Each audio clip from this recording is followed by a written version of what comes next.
Good morning student. Today I am going to explain the lesson 7 of class 8 science question answer. Our first question is fill in the blanks.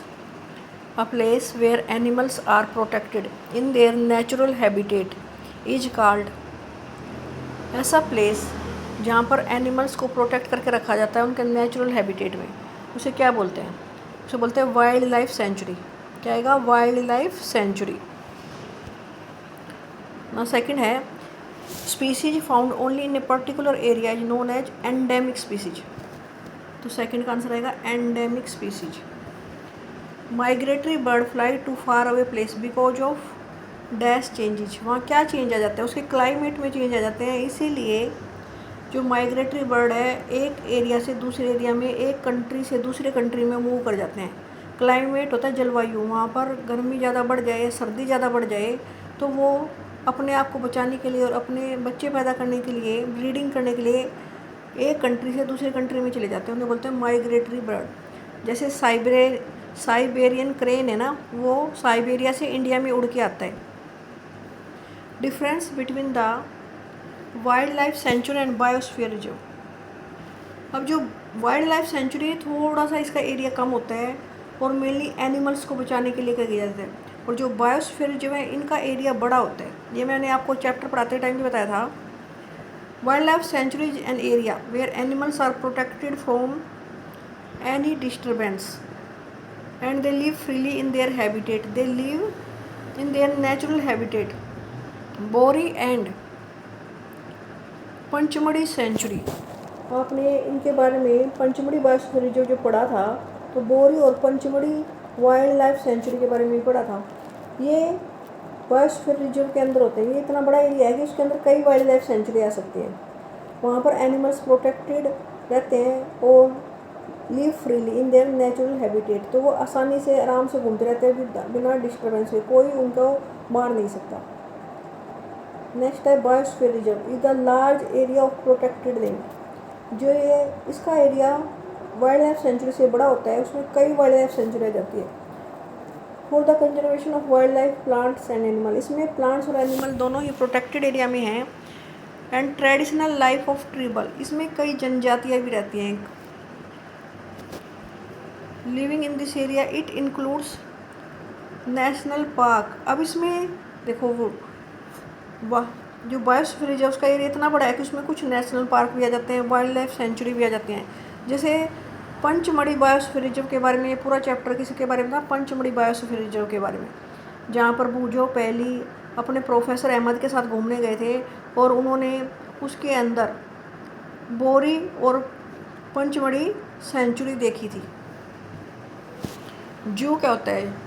Next है zoo और wildlife sanctuary में difference. Zoo is a small protected area for wild animals where wild animals are kept in the cages. वो अधिकतर जो small area होता है उसमें wild animal को पिंजरों में रखा जाता है फॉर एंटरटेनमेंट ऑफ पीपल. लोग उन्हें देखने जाते हैं. लेकिन जो वाइल्ड लाइफ सेंचुरी है लार्ज एरिया है where animals are protected from any disturbance. वहाँ किसी तरह की कोई डिस्टर्बेंस नहीं होती.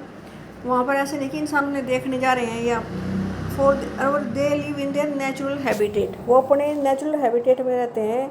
उन्हें मारना या पकड़ना अलाउड नहीं है वाइल्ड लाइफ सेंचुरी में. Endangered species. और उन्हें पिंजरों में नहीं रखा जाता. Endangered species are those species which are facing danger of extinction. इसके बारे में मैंने अच्छी तरह से आपको जब चैप्टर पढ़ाया था जब बताया था कि वे स्पीसीज कुछ ऐसी स्पीसीज हैं जो लगातार ख़त्म होती जा रही है, उनकी संख्या कम होती जा रही है और एक टाइम ऐसा आ सकता है कि वो बिल्कुल ही इस धरती पर ना रहें, एक्सटिंक्ट हो जाएं. उन्हें बोलते हैं एंडेंजर्ड स्पीसीज. एग्जाम्पल के लिए wild buffalo, barasingha are endangered species. और टाइगर भी इनमें से था पहले, अब थोड़ी उनकी संख्या बढ़ गई है. Extinct species are those species which have disappeared from earth. और एक्सटिंक्ट कौन सी होती है? जो अब इस धरती पर है ही नहीं, डिसअपीयर हो गई हैं. एग्जाम्पल के लिए डायनासोर, डोडो एक पक्षी था. और डायनासोर के बारे में तो तुम जानते ही हो, उसकी आप लोग कार्टून या मूवी देखते रहते हो. Flora is a collection of plants found in a particular area. एक पर्टिकुलर एरिया में जितने भी तरह के प्लांट पाए जाते हैं उन्हें फ्लोरा बोलते हैं. जैसे साल और टीक के वृक्ष देखे पंचमढ़ी बायोस्फीयर रिजर्व में। फोना is the collection of animals found in a particular area. एक पर्टिकुलर एरिया में जितने भी एनिमल्स होते हैं वो उसके फोना कहलाते हैं। एग्जाम्पल के लिए ब्लू बक, चिंकारा, ये कहाँ देखा? पंचमढ़ी बायोस्फीयर रिजर्व में।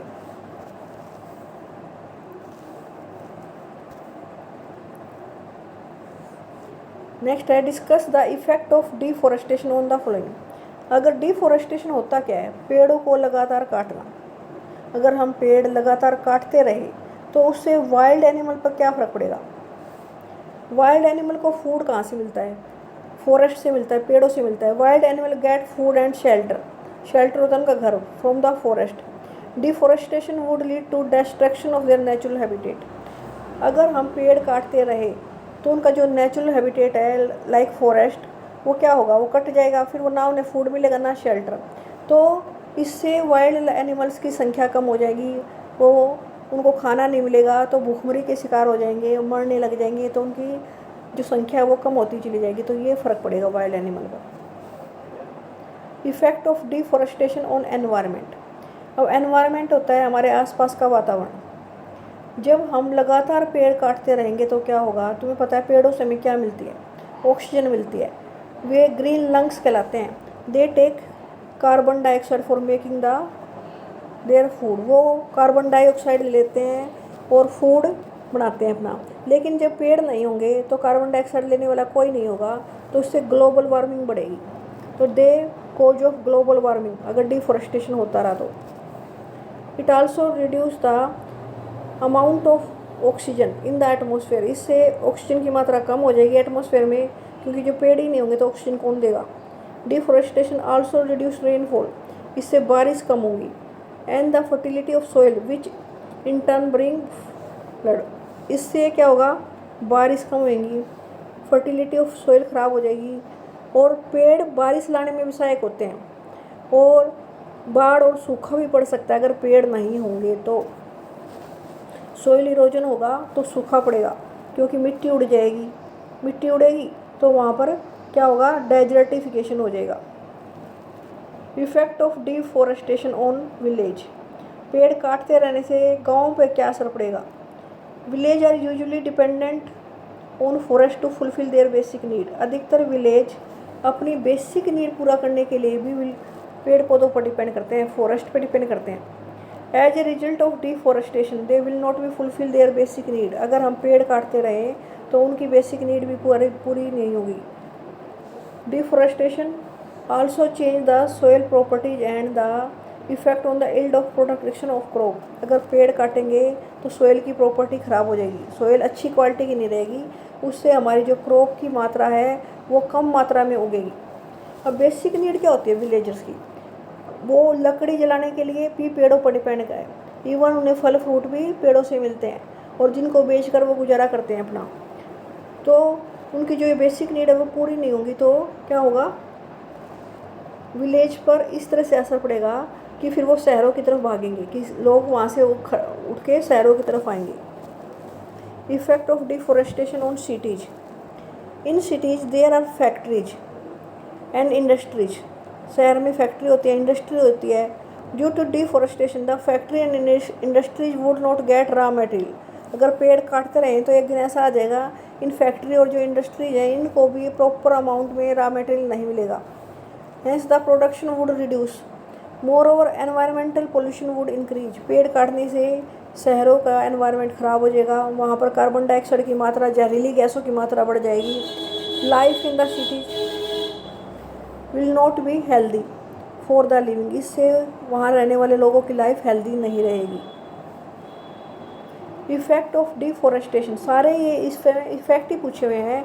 अगर हम पेड़ काटते रहें तो अर्थ पर क्या प्रभाव पड़ेगा? अर्थ मीन्स पूरे के पूरा वर्ल्ड पर क्या प्रभाव पड़ेगा? The temperature of earth will increase day by day because the amount of carbon dioxide will increase if we cut the trees on large scale and it may cause of global warming. लगातार temperature बढ़ेगा earth का, क्योंकि carbon dioxide की मात्रा बढ़ जाएगी, पेड़ नहीं होंगे तो उससे ग्लोबल वार्मिंग होगी। Soil erosion due to deforestation. जब पेड़ नहीं होंगे तो सोइल इरोजन होगी, मिट्टी उड़ेगी और नीचे से हार्ड रॉक आ जाएंगी। हार्ड रॉक पे कुछ उगता नहीं, तो फर्टिलिटी ऑफ सोइल क्या होगी, डिक्रीज हो जाएगी। द नेचुरल कैलेमिटीज, उससे क्या होंगी, प्राकृतिक आपदाएं जैसे फ्लड, बाढ़ आना, सूखा पड़ना, ये शुरू हो जाती हैं। अगर हम ऐसे ही पेड़ काटते रहें तो बाढ़ और सूखा पड़ना, ग्लोबल वार्मिंग, ये मेन काम हो जाएगा। Fertility of soil will decrease, और हमारी धरती उपजाऊ नहीं रहेगी, बंजर हो जाएगी। Effect of deforestation on the next generation, आज हम इतना ही पढ़ेंगे, लास्ट टॉपिक है ये।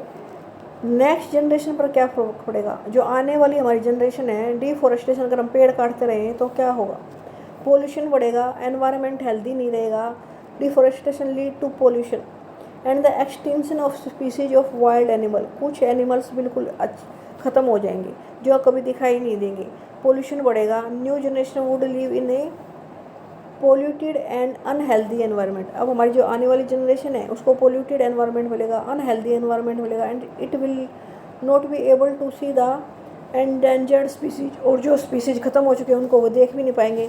और अनहेल्दी एनवायरनमेंट में रहने से क्या फ़र्क पड़ता है, अनहेल्दी एनवायरनमेंट में जब हम रहते हैं ना तो उससे बीमारियाँ होती हैं। जिस तरह अब कोरोना फैला हुआ है, ऐसे ही डिफरेंट तरह की बीमारियाँ आएंगी अगर हम लगातार ऐसे ही पेड़ काटते रहें तो पेड़ों को बचाना बहुत ज़रूरी है। आज हमने स्टूडेंट जितने इस चैप्टर के 3 क्वेश्चन करिए हैं, क्वेश्चन नंबर 1, 2 और 3, तो इनको आप अच्छी तरह से रीड कर लेना। और लिखने के लिए मैं आपको ये PDF बाद में भेजूँगी, जब ये सारे रिवाइज हो जाएंगे तो आप इसको अच्छी तरह से पढ़ लेना। Okay student.